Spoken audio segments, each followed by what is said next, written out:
SHAPR3D versus Fusion 360. AutoCAD Juggernauts are not worth the hassles.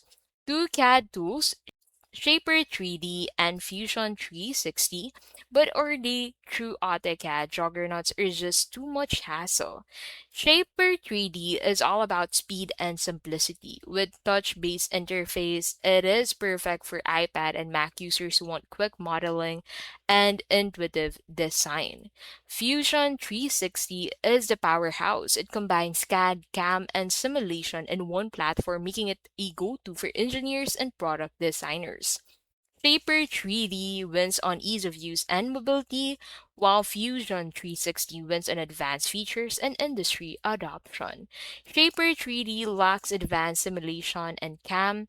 Fusion 360 can feel bloated, expensive, and overwhelming for beginners. Both apps lock their best features behind subscriptions, free tiers are limited, and workflows can be frustrating if you pick the wrong tool for your needs. So are they juggernauts or not worth the hassle? Shaper 3D is perfect for designers who value speed, while Fusion 360 is essential for engineers who need full power. And that is our Shaper 3D versus Fusion 360 review.